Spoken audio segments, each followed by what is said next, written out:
Om Namo Bhagavate Vasudevaya. Om Namo Bhagavate Vasudevaya. Narayanam Namaskrutyam Naram Chaiva Narottamam Devi Saraswati Vyasam Tato Jayamudire. Nashtapraishu Bhadreshu Nityam Bhagavata Sevaya. Bhagavati Muttama Shloke Bhakti Rabhavati Naishtaki. Rudraj Srimad Bhagavatam Ki Jai. So we read Srimad Bhagavatam, 3rd canto, 28th chapter, titled as Narada's instructions, Kapiladev's instructions to Mata Devhuti about devotional service. Text number 24 and 25. So we will try to understand from Kapiladev about how to meditate upon the form of the Lord. Hare Krishna. So Kapiladev is explaining to Mata Devhuti that a yogi, a devotee, should meditate, and meditation should be on the divine form of the Lord. So that meditation starts with focusing on the lotus feet of Lord. Lotus feet of the Lord, they are marked with divine signs. So there is a thunderbolt, there is a banner, flag, there is a lotus flower, like that. So there are four auspicious symbols on the lotus feet of the Lord. And when we take the darshan of the lotus feet of the Lord, then it removes all the ignorance in our heart. Like as previous shloka, Kapiladev explained to Mata Devhuti that lotus feet of Lord Krishna, they are so auspicious that even Lord Shiva, he becomes auspicious by accepting the water coming out of the lotus feet of Lord. So, when we focus on the lotus feet of Lord Krishna, then it destroys all the ignorance in our life and it purifies our life.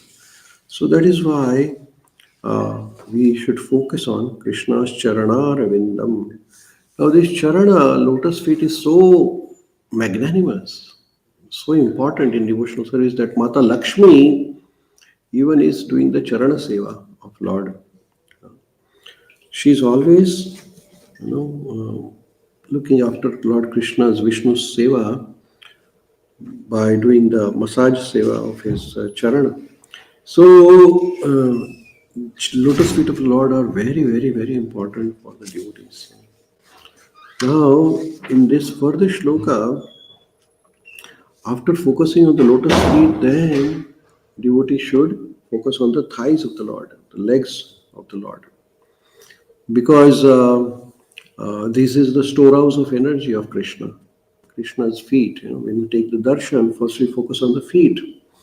Because why? Because feet are the source, which is so it removes the ignorance. Then the thighs, from the feet you go to the thighs, which are the storehouse of all the energies. And then the next step after focusing on the thighs is to come to the abdomen of the Lord. So what is the importance of Lord focusing on the abdomen of the Lord? Which is mentioned here in this shloka. So here Kapila Devi is saying to Mata Devhuti that after focusing on the lotus feet and the thighs, next focus should be on the abdomen of the Lord. So what is that?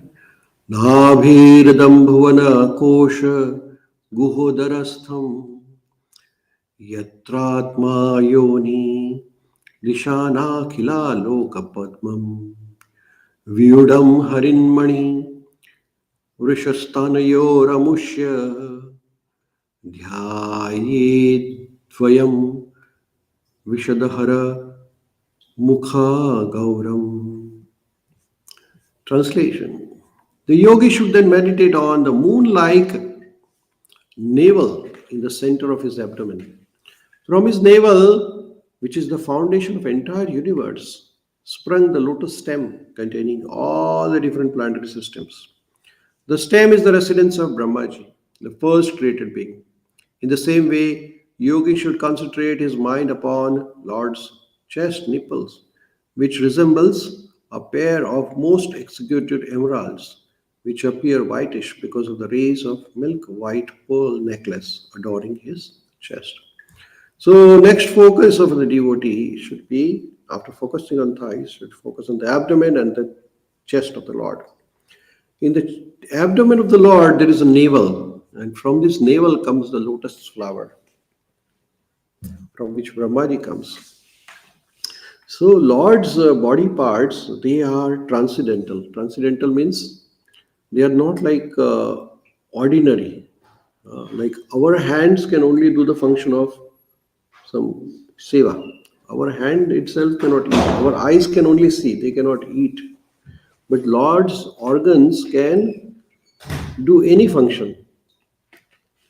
So from the Lord's navel, a stem can come, and from which Brahmaji comes, which is that is why Krishna is Parameshwara, because he is transcendental. His body has no limitation. His body can do anything and everything. So here the yogis, Srila Prabhupada is explaining in the purport, the yogis advise next to meditate on the navel of the Lord, which is the foundation of all the material creation. So all the planetary systems, they are coming from the Lord's navel actually. Just as child is connected to his mother by the umbilical cord, so the firstborn living creature, Brahma, is by the supreme will of the Lord is connected to the body of the Lord by lotus stem. So umbilical cord usually supplies the food to the baby. Mother, in the womb of the mother, this umbilical cord carries the blood and supplies the food to the baby. If umbilical cord is cut, the baby will separated from the mother. She has to find her own source. But Brahmaji is never disconnected from Lord. He is always connected. The same. So he is always dependent on Vishnu. In the previous verse, it was stated that the goddess of fortune, Lakshmi, who engages in massaging the legs, ankles, and thighs of the Lord, is called the mother of Brahma. But actually, Brahma is born from the abdomen of Lord and not from the abdomen of mother. See, this is the transcendental pastimes of Lord. Alaukik. In bhautik material world, we have limited understanding that a child comes from abdomen of mother. We have no understanding that child can come from abdomen of father. This is the material world. But in the spiritual world, Krishna, he can do anything. So from the navel of the Lord comes Brahmaji without the help of mother. That is Krishna's power. These are inconceivable conception of the Lord. And one should not think materially, how can father give the birth to child? Where your thinking stops, Krishna's thinking starts from there. So we have a very limited thinking. With that limited power, we are trying to gauge unlimited. It's not possible. With your eyes, you cannot see the sun. You'll go blind. More than few minutes, if you see the sun, you'll go blind. Because sun is very powerful and your eyes have limitation. You have to wear the eyeglasses. You can't see with the naked eye. Sun is very little fragment of Krishna's energy. If Krishna's little fragment is so powerful, how powerful is Krishna? So to judge Krishna with this material senses is not possible at all. It is explained in Brahma Samhita that each limb of the Lord has the potency of every other limb. Brahmaji says that Govindamadi Purusham Tamam Jami, where Krishna's limbs are interchangeable. Our hands can do very limited function. Our hands cannot do like Krishna can with the eyes eat it. Prashadam. When you offer bhoga to Krishna, he eats with the eyes. He just sees and it's finished. That is called as prashadam. Can you eat with the eyes? You can't. You'll become more hungry. Krishna becomes satisfied just by eating it through the eyes, by seeing it. Because everything is spiritual, his parts are not conditioned. The Lord can see with his ears, the material ears can hear but cannot see. But we understand from our Brahma Samhita that Lord can also see with ears and hear with his eyes. Krishna is so powerful, we just can't even imagine all those things. Any organ of his transcendental body can function as any other organ. His abdomen is the foundation of all the planetary systems.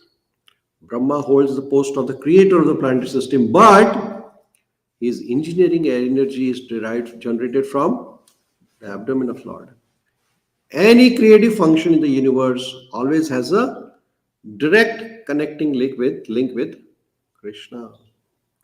The necklace of the pearls which decorate the upper portion of the body of Lord is also spiritual, and therefore yogi is advised to gaze at the whitish luster of the pearls decorating the chest of the Lord. So here, very nicely, Kapila Dev is explaining to Mata Devavati that how a yogi should do the meditation. Meditation on not material things. People are usually focusing on the meditation means they are thinking that it is focusing on something blank, void. It's not like that. It's focusing on the beautiful form of Lord Krishna. Krishna has a beautiful form. He has beautiful form, so you should focus first on the legs. Then you focus on the thighs. Then you focus on the navel from which Brahmaji is coming. Then focus on the chest where Kaustubha Mani is there. So this is the foundation of meditation. Meditation is nothing void, closing the eyes and go to sleep. It's not meditation. Meditation is systematically focusing on different limbs of Lord. And the Krishna's limbs are inconceivable. It's one limb can do the function of anything else. That is what Srila Prabhupada explaining. As normally we think that mother is required to produce a child, Krishna can produce a child without mother. There's no need. From Krishna's womb will come Brahmaji. Like that. See? So it's very beautiful.